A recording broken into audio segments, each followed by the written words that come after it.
Hey everybody, Jason here with TWL, and as you can see, we're not in the store. I am coming to you from the Detroit Historical Museum in downtown Detroit, and boy, do we have a show for you guys today. I have a couple of special guests. I've got Rebecca Witt, the marketing officer for the Detroit Historical Museum. I've got Dave Marchioni, who is the industrial and automotive curator for the Detroit Historical Society. And you guys are going to see parts of Michigan, or parts of Detroit and Michigan, that you probably haven't seen before, because you need to get down here and you need to see what you're going to see on the show in person, because it is fantastic. Also, we have Nikki. Come on over. Nikki, my co-host, as you can see, she will be talking to Rebecca about the Red Wings. Absolutely. Isn't that cool? Yeah. Yes, and then of course, we have Steve, other co-owner of TWL, and he will be talking to Dave Marchioni about the automotive and all different aspects of the Detroit Historical Museum. So anyways, why don't we get started and enjoy the show. So I'm here with Rebecca Witt, and what is your title here at the Historical Society, not just the museum? Exactly, Chief Strategy and Marketing Officer. Awesome. So one of the things that strikes me about here is your Hudson's collection.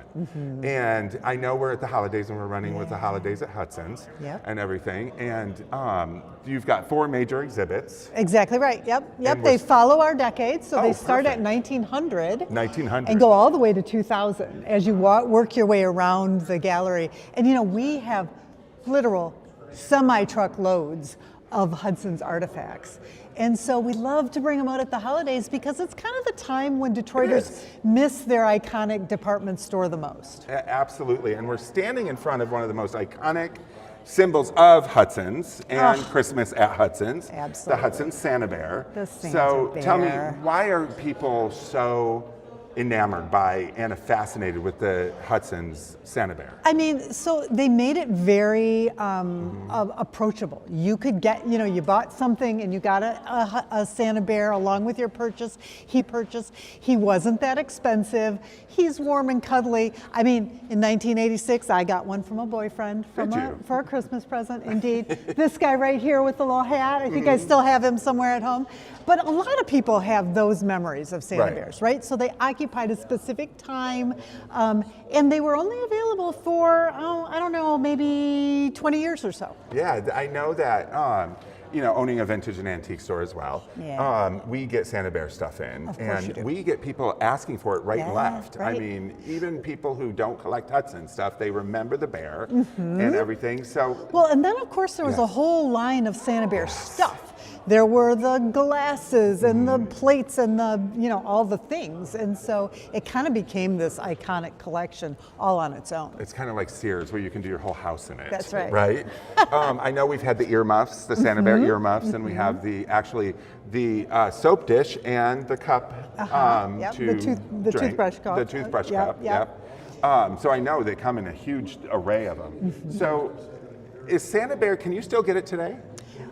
You can get a version of it brand new at the brand new Hudson's Detroit building in downtown Detroit. But these guys went out of production in 2005. So they haven't been made in 20 years. They were made for 20 years. They haven't been made in 20 years. And our collection that you're seeing here is almost not quite complete. And so one day we hope to do a call and invite the public to find which Santa Bears are missing and donate them to the collection. I was going to ask if you knew which ones were missing, but I'm sure it's hard somebody, to tell. I mean, I'm sure one of our curators does. I don't personally, but I would love to you know, have one of those Santa Bear aficionados say, you know, you're missing 1998 and I have 2 of them, would you like one? And we would say, yes, we would. Absolutely, go in. So how many Santa Bears do you have, do you know? In total, is this everything? This is everything. Oh wow, that's still a pretty good size collection. I mean, I think we've got, you know, 17, 18 out of 20. We also have some additional, you know, fuzzy stuffies from the holidays that other stores started making. So Crowley's made a mouse, and we have the Crowley's mouse in here somewhere. And after you know, the Santa Bear, of exactly course. Right. Yeah. So there were some other sort of interloper friends of Santa Bear that came along too. And they had pets. The little Dalmatian. Anyways, thank you. I mean, the Santa Bear is fascinating, and it is one of the most collected Hudson's items there is. And what fun. I mean, we had the yeah. mother of the Santa Bear, the woman who invented Santa Bear, in last year. We did a little talk with her. Just so fun to hear the process. And is that available? Can they see that on the Holiday at Hudson's yes, show? Yep. She is on there, yeah. And last week, we'll throw that up again, the different dates that you can watch that. But yeah, we had Eric on the show last week talking about how he fun. And got he to talk knows to her. all of these people, done all the interviews. Much fun to have. And we're blessed to be able to debut that, or not debut it, but screen that film in here in the museum every holiday season too. That is so, awesome. Fun way to so do we're it. going to be talking about a bunch of stuff. Yeah. So why don't we jump on over to the fashion part of this. Let's so do we'll that. be right back. You can't talk Hudson's without talking fashion. You right? have to cover the Woodward Yes. shop for sure. I mean, what time period are we looking here?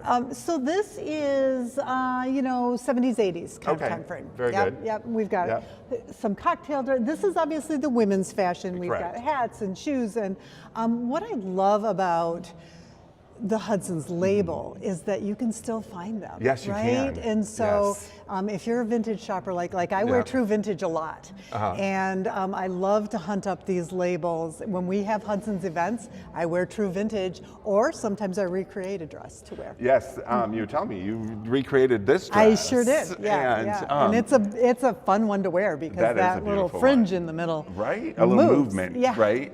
That's what I love about fashion, and I'm a big fashion person. I'm the one who introduced the fashion into our store. Oh, amazing. And there's something about the costume. Yes. Because that's what it is.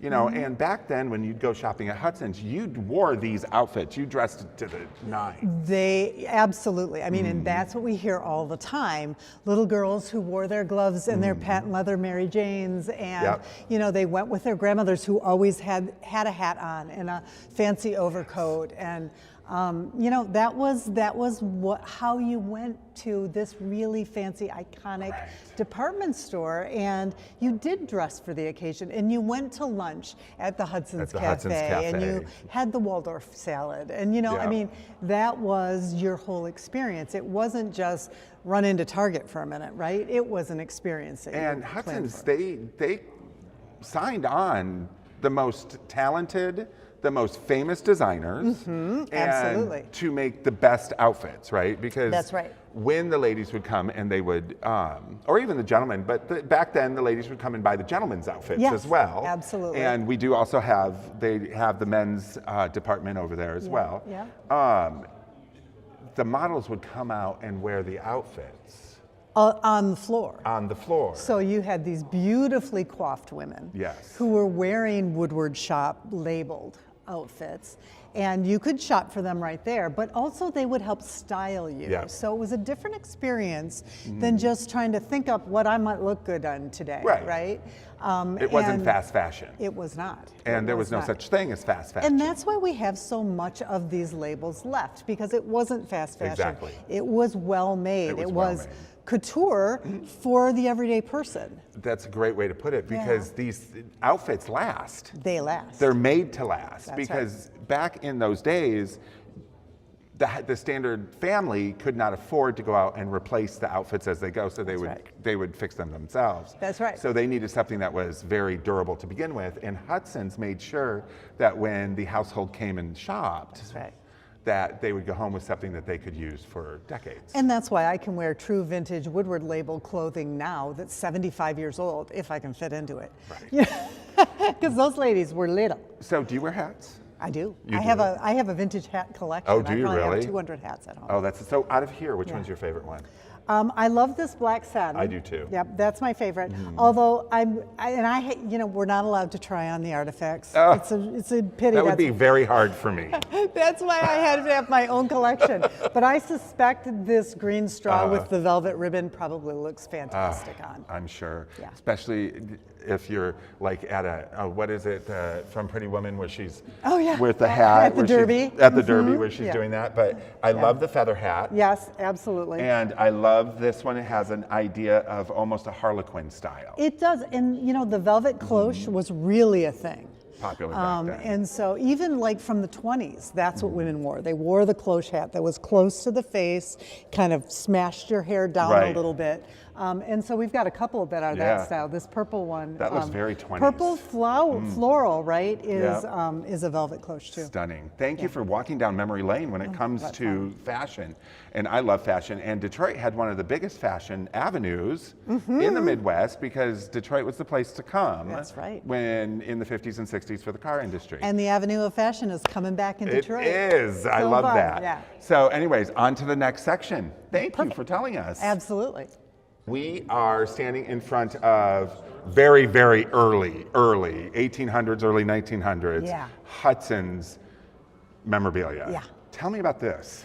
This is a linen auto duster. So in the very early days of the automobile, all the autos were open carriage, so they didn't have tops. Right. So as you drove along, remember, no paved roads at that time either. Woodward Avenue, right out here in front of the museum, first paved road, but not at this time. So the women got dusty, and remember, they were wearing beautiful clothing. Yes, they were. Long skirts, high button shoes, and they needed something to cover that clothing while they rode in their new fancy automobile.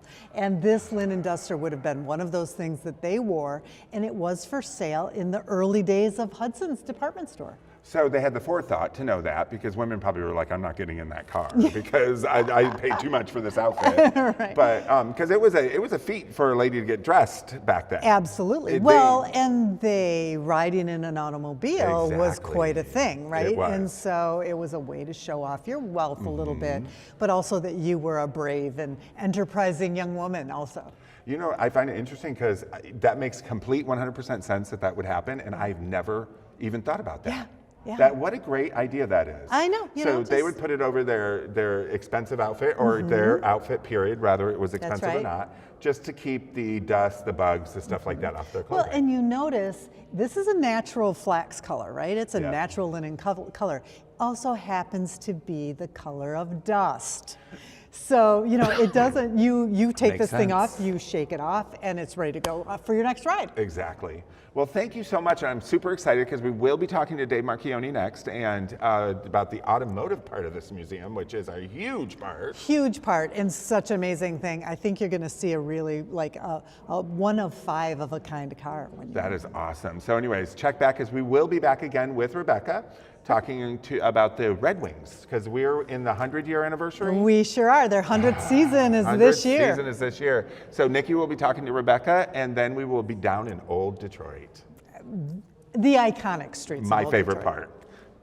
Hello everyone, Steve at TWL. I'm here with Dave Marchioni, the curator of the Industrial and Automotive Collection here at the Detroit Historical Society or Museum.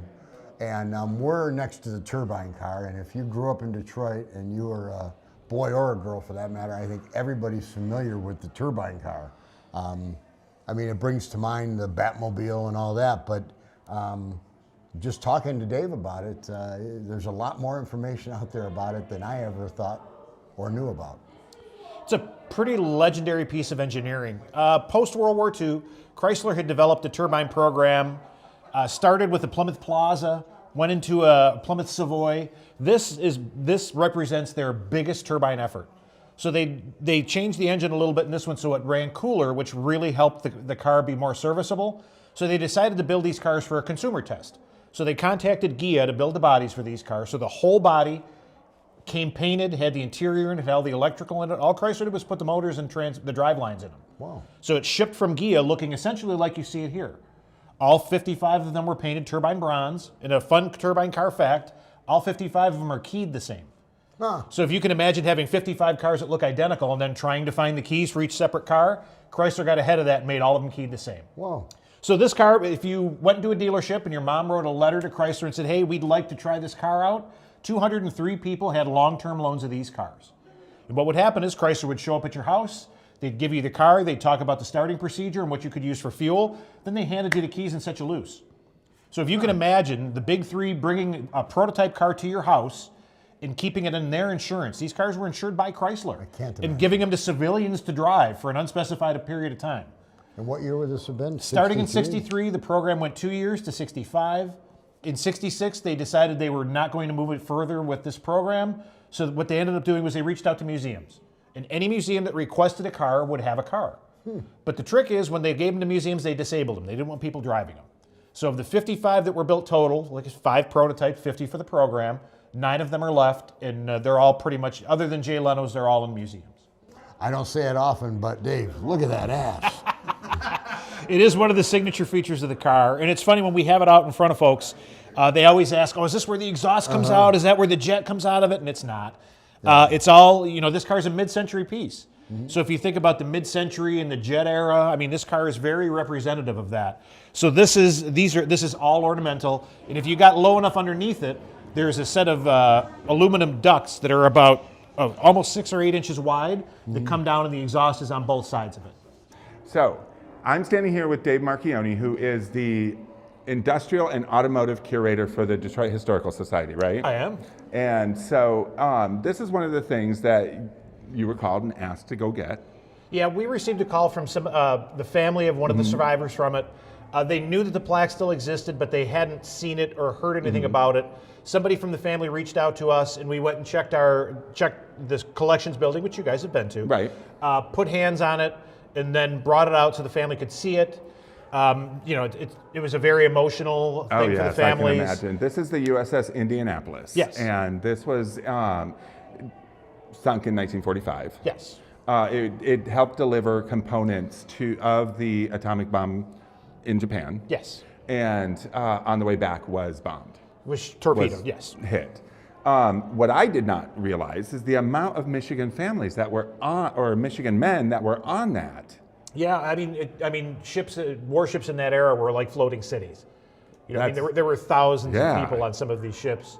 So from what I understand, there were more people from Michigan than any other state. Yeah, I believe so. Yeah, so that's pretty amazing. So how long has this been in the CRC before we brought it out? Since 45? No, not that long. It went through a couple of different VFW. It had moved around a couple times. And then, so frequently we'll get calls for things that, look, we're getting ready to take out this building. Right. This plaque is here. Would you like it? We have probably, with various display plaques, we've got probably 55 or 60 in our collection. Wow. It's something that people save as a keepsake to remember the family, the men that served. But sometimes, logistically it becomes an issue. So a lot of times we end up with things like that. Wow. I mean, we got families not just from Detroit, but Mount Clemens, South Haven, Monroe, Battle Creek, as far as Bay City, I mean, all over the place. What a great place to come and think about your family, to see this plaque for the memorial. Sure, and it actually, we hadn't, obviously we didn't necessarily have a spot for it, but when we started going through the logistics of it, the Arsenal and Democracy exhibit, it's a logical place for it. So we were very fortunate to do, we did an unveiling ceremony where we put it back out in front. The families that were involved, we were able to get it cleaned up and prepped. We had to reproduce the stars at the bottom because we only had a couple of them so that they would be symmetrical. We did 4 of them. We still have 2 of the original stars. But it's in unrestored condition, so other than cleaning and scrubbing and getting it ready to present, it's in the condition that we received it in. The good thing is it doesn't need to be restored. It looks fantastic. Yeah, and in conservation and museums, we always run the battle of do we fix this? Do we keep this? And after a good thorough scrubbing and getting it dried out and getting a good look at it, we thought it was better to show it patinaed than to have it be absolutely fully well, restored. It helps show its age too. Yeah. One of the things I like about this is you have these QR codes here that you can come up and scan. It will tell you the history. Sure, all over the museum too. Yeah, all over the museum. Down in the streets of Old Detroit, all the way around as you're walking through. We spent a lot of time in curation writing all these sign panels, so we love to think that people read them. But by the same token, if you have a question specifically about something or you just want to learn more later, you can scan those, and then at your leisure, you can go back through and learn more. That is fantastic. This is at the top of the stairs as you come up to the Arsenal section. Correct. So take a second, you guys, and stop and read the names on here, because I'm a firm believer that saying their names help bring them back. Sure. And I thank you so much. Because it was a really, rarely in museums do we see such a quick, do you have it? Yes, we have it. Can we see it? We had the families come down and see it. It was very emotional, frankly. Oh, I'm sure. And then we found a place for it and it went right on display. So it's not linear like that for us very often. So it was a really neat one to see unfold. And it's not a big display, but it's impactful. Yes, I think so. So anyway, so on to the next one. Hi everybody, we are now in the Hockey Town section of the museum, and I'm here with Rebecca. We kind of chose this spot because this was my era of Red Wings. When I was really big into the team, when I followed every game, I could probably tell you everybody's birthday at the time. So I loved when we had the Russian Five, the grind line, Vernon and little baby Osgood were goalies at the time. McCarty was having epic fights with the Avalanche, huge rivalry. Yeah. I mean, this is when they did the Stanley Cup parade through the city. So I remember, I mean, the images in here are great, but you guys have the history on the Russian Five and all of their jerseys hanging in the center of the room is so cool because, of course, they were, everybody's faves at the time. What a time in history to be a fan. Yeah. It just really was.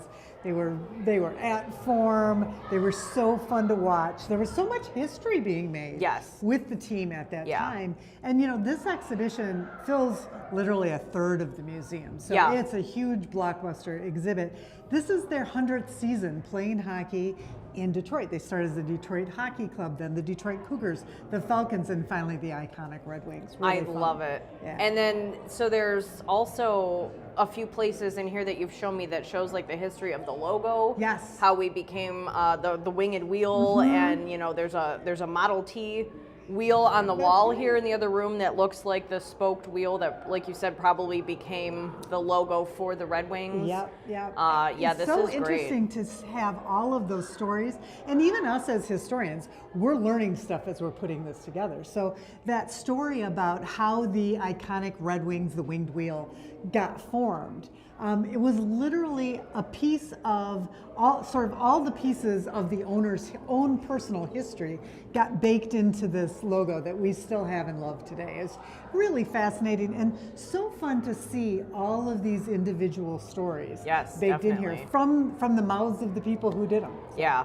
Well, and we've already been through multiple stadiums in my lifetime. Absolutely. I think they were playing at the Joe then, but I think the Olympia was still standing, and I think they just tore it down when I was a little kid. So we had the Olympia Stadium. You showed me the organ from there. Yep. And then we had Joe Louis Arena, which you have the goalie lights in the corner. That's so right. all these interactive, tangible pieces of the different places that our hometown team have played. And of course now LCA, and we do tours, so you can do a behind-the-scenes tour with the Historical Society and the people from LCA. Wow. And kind of get that history baked in of all three stadiums. It's a fun time, I think we're all starting to feel like, okay, the team might be coming back to form, right? So it's fun to have them here for their 100th anniversary. It's not many teams have been around for 100 No, seasons. we're one of the oldest, and it is nice to see that we might be getting that Hockey Town spark back because That's boy, right. I remember when the national anthem was sung, and we had songs on the radio about Hockey Town That's right, and the parades, and the whole city came together when the team was doing well. Hopefully and we'll all see of that those again. things are baked in here too. So we've got audio boxes, you can hear those. We've got the CDs in the exhibit. It's CDs, right? I'm wondering if we have an 8-track in there anywhere. But with a 100-year-old team, we certainly could. Yes, definitely. All the fan favorites are here too. So your T-shirts, your banners, the purple octopus. It's all here. God, yeah. And I'm standing here with a whole crowd of people, as you can see, and we are down in the basement of the Detroit Historical Museum, We are. and it is the Old World Detroit. Yeah, we love to call it is called the Streets of Old Detroit. The Streets of Old It is our Detroit. iconic exhibition here at the Detroit Historical Museum. This is what holds a memory for me. I told you when we were on my show a couple weeks ago, but just being down here gives you the feel of Detroit in the early 1900s, because this is the streets of the early turn of the century. This exhibit actually takes you from 1840 up in the opposite direction on the cobblestone streets to the corduroy streets of 1870, all the way here to the brick streets of 1900. So that's kind of how you're moving through the eras of this exhibition. So 1840 to 1870? Wow. And then to 1900, which is where we're standing. It's funny because Detroit Historical Society holds a lot of artifacts from all over Michigan and Detroit. Detroit was founded in this, what, 17? 1701 01. is when the sort of European founding is. Right. But obviously, you know, the city has been here and been important to people since prehistory. So It has. Yeah. It was one of the first cities. And you have artifacts dating all the way back that far. We certainly do. And but coming down here really gives you a sense of what Detroit was like in the turn of the 19th century. And that's what it was designed for. This is our most experiential part of the museum. You're down here and you are in 1900. And so there's lots of interpretation. You know, we're standing in front of a reader rail here. There are QR code enabled additional interpretation for folks. That's new. Yeah, they didn't have that when I was No, last you know what? year. And we are careful with this exhibit. We don't do too much to it because we would be killed. So it's timeless. Yeah, and so we keep it the way that you remembered it when you were 8th and 3rd grade and came here with your school. But we add a little technology here and there Right. so that people can get more interpretation as they go. Oh, absolutely. I love that. So what are some of the businesses represented down here? So we're standing in front of a Kresge 5 and Dime. Of course, if you're a Detroiter, you know that became Kmart. Kmart, Our beloved Kmart. yep. We're across from the drugstore. There's a soda fountain in there. Sanders is represented here. We have a print shop back in the 1840s, which is actually, the print shop is operational. So we occasionally have volunteers in there making letterpress prints. I which love is that. amazing. Yeah. Is it the old style? Yeah. Oh, letterpress. see, that's It's awesome. beautiful. In fact, we have some of the letterpress stuff available for sale in the museum store here. So if That you is want awesome. One of those really authentic Christmas cards, you can get it right here. So tell me, I know there's a lot of kids here today, but normally you're closed on Mondays, right? We are. We're closed to the general public on Mondays and Tuesdays. Wednesdays through Sunday we are open, and we have gangs of kids here almost every day. So Which we is- see 20,000 children, school kids a year here. It's cool because even on a day off, you open the doors or a day that you're closed to the general public, Yeah. you open the doors to school so that they can learn. So that they can learn. And we want every kid to be able to find a little bit of themselves, we say, in our halls and on our walls. So it's telling all of those stories in a way that is approachable. And the key thing is getting them in the doors. That is awesome. So tell me, how would somebody buy tickets? I know they could probably buy them at the door. Buy them at the door, But buy what's them another online way? too, DetroitHistorical.org. You can buy your tickets in advance online, or you can buy them at the door. And you know, honestly, they're always available. So there's very few times where we're sold out and you've got to wait. And I'm telling you, come down. I brought my grandmother down here and for just memories, you know, just spend the time. I'm a big believer that if you want to get something for your parents or your grandparents, how about come down here and listen to their memories because they had a lifetime before you. That's right.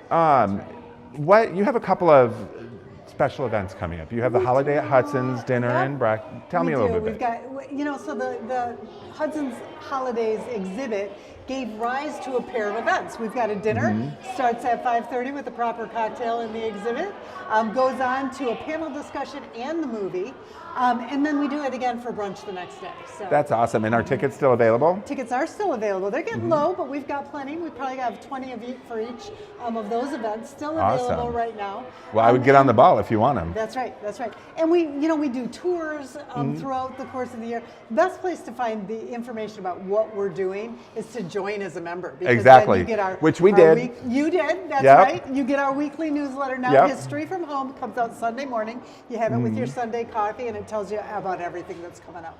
And, you know, Giving Tuesday just left, but there's no reason why every Tuesday can't be Giving Tuesday. Right. And to keep these museums open and active and up to date, that's how they do it, isn't it? 30 new exhibits we opened here last year, so there's literally something new to see every time. If you're a member, you always get in free. We like to say members keep the lights on around here because it's really the foundation for everything that we do is our members. Nice. Now, a couple of the exhibits that you did not see in this is we have the Black Bottom exhibit up there. We've Yep. got the Underground Railroad exhibit. Detroit 67 won every Detroit 67. major award for museums in the country and took second in the world. Well worth seeing. Oh yeah, no kidding. Yeah. Origins, which tells the earliest settled history of Detroit from 1701 on. And then you have the comic book Yes, going on right yeah. now. So for another 6 months or so, we've got a really blockbuster exhibit about all of the comic artists that are here from Detroit.